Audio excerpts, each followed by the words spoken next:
హస్తుడైన దూర్జటి చేయవలెను. అంతటి ప్రభువు కూడా తన్ను తా పోడుకొనకుండా ఉండలేకపోయాను.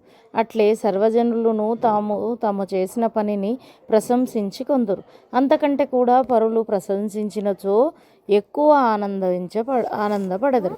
మిహ్రకులునకు తాను చేసిన పనులు మహాశ్చర్యకరములనియు తాననుకొని తృప్తిపడుటే కాని పరుల చేత అట్టి ప్రశంస పొందలేదు. నీలాంకుడు ప్రశంసించినచో తనకధిక ఆనందము కలుగును. నీలాంకుడు ఇట్లనడు: ఈ కార్యము చాలా దుర్ఘటమైనది.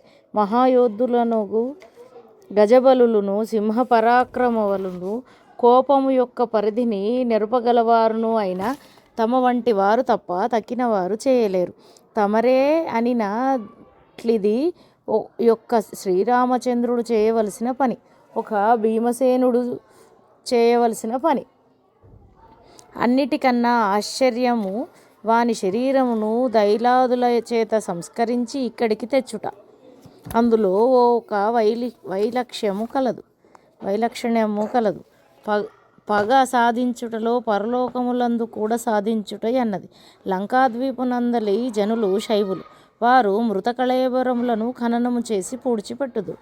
వారి దేహములు భస్మస్మాకృతులు కావు. ఇది ఒక శిక్ష.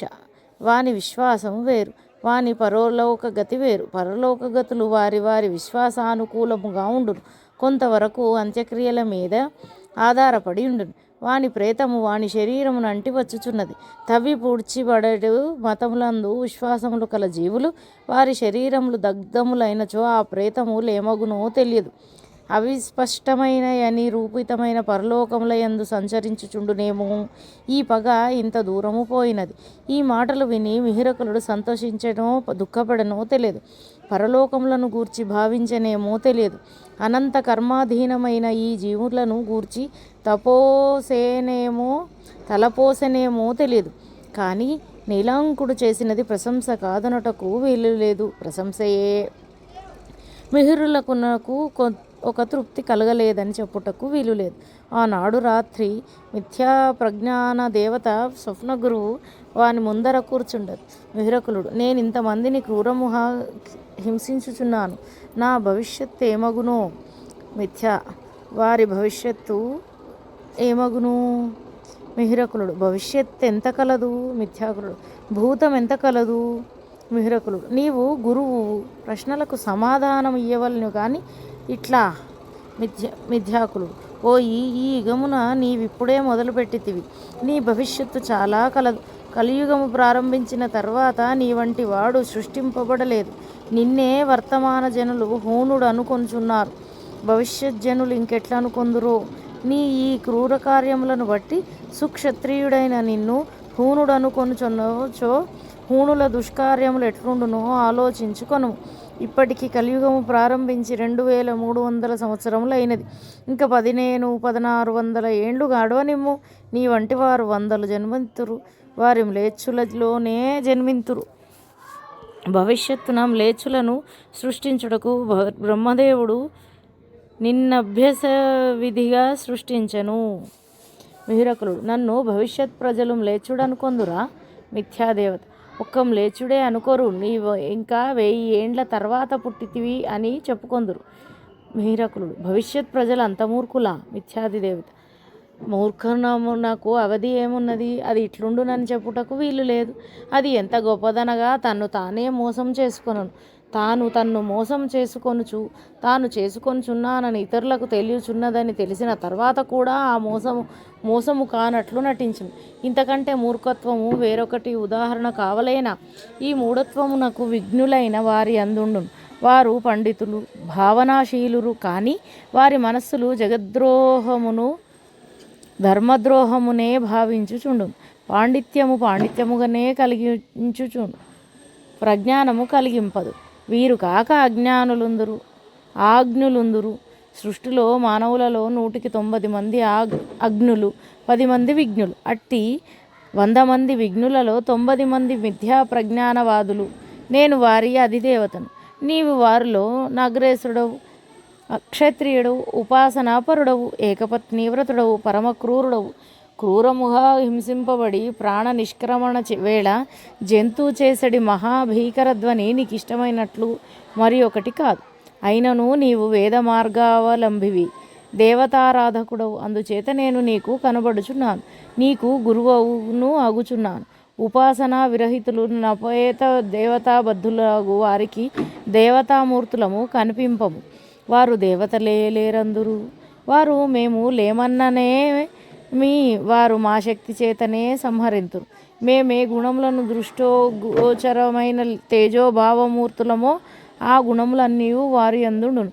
తదనుకూల కార్యములు వారు చేయుచుందురు. మాకు తృప్తి కలుగుచుండును, మాకు పుష్టి కలుగుచుండును. ఇంకా భవిష్యత్తులో సర్వదేవతారాజ్యము మాదియే. నీ చేత పునాది వేయించి మిరకులు అది అట్లుంచి నేను హూనుడనని భవిష్యత్తులో చెప్పుదురనియు, నేను ఇంకా 1000 ఏండ్ల తర్వాత జన్మించిన అనగా ఎవరో కొందురనియు చెప్పితివే. వారిని నాకు చూపింపు, నాకు వారి గుండెలలోని నెత్తురు త్రాగవలయనని అనిపించుచున్నది. మిథ్యాదేవత: ఓయి, ఈ భావములన్నీ కల్పితములు, శరీరములు అంతకంటే కల్పితములు. ఒక భావము కానీ ఒక దేహము కానీ పరిణత కాలమున రూపము కట్టును, పరిణత కాలమున పుష్టి నందును. అంతేకాదు, నీవీనాడు కొత్తగా జన్మింపలేదు. నీ బతుకు యుగ యుగముల నాటి నుండి పరమ సూక్ష్మ బీజరూపముగా ఉన్నది. ఆ భవిష్యత్తున వచ్చేడి వారిని నీవు చంపుచున్నాననుచున్నావు.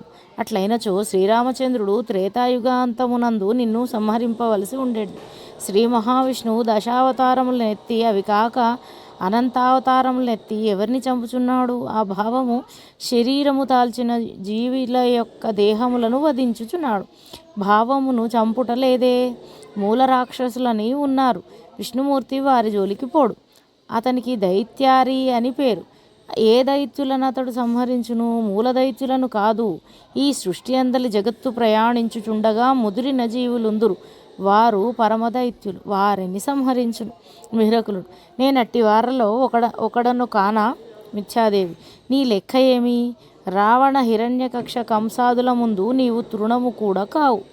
మిహిరకులుడు: నేనును దానవులను హింసించుచున్నాను కదా. మిథ్యాదేవి: అందుకనియే పరమేశ్వరుడు ఊరుకున్నాడు అనుచు మిథ్యా ప్రజ్ఞాన దేవత అంతర్హితమయ్యను. తర్వాత 10 దినములకు మిహిరకులుని కుమారునకు శాంతియు బారసాలయు జరిగెను. ఆనాడు నీలాంకుడు తన నగరంనంతయు స్వర్గము వలె భాసింపచేశాను. పుష్కలావతి మమరావతి నగర సబ్రహ్మచారిగా కనిపించాను. బారసాల జరుగునింటిలో మకర తోరణములు కట్టిరి, ముత్యములు పిండి విసిరి ముగ్గురు పెట్టిరి. యముడు ధర్మరాజునకు కట్టిపెట్టిన సభయు అంత విచిత్రంగా లేదనిపించెను. నీలాంకుడు తన సహోదరి అయిన కళ్యాణవతికి, బావగారైన మిహిరకులునకు గాంధార దేశమున ఉత్తర భాగమునున్న తన రాజ్యములోని 3వ వంతు కట్నము చదివించెను. అక్కగారికిని బావగారికిని పెట్టిన నూతన వస్త్రముల వెలతో 2 రాజ్యములు కొనవచ్చును. శాంతి జరిగినది. నూనెలో మిహిరకులుడు కుమారుని ముఖమును చూచెను. పిల్లవానికి నామకరణము చేయవలయను. పేరెవరు చెప్పుదురు, ఎవరు చెప్పుదురు అనగా మిహిరకులుడు నీలాంకుడు చెప్పవలయను అనెను. నీలాంకుడు నివ్వెరపోయెను. మిహిరకుడు ఇట్లనెను: బావా, 25 ఏండ్ల కింద నీవు నన్ను బకుడంటివి. దానిని నీకు జ్ఞాపకం చేయుచున్నాను. నేనెట్లును బకుడను కాను. నా కొడుకైన బకుడైనచో నేను సంతోషింతును. నా కొడుకునకు మేనమామ పెట్టిన పేరు బకుడు.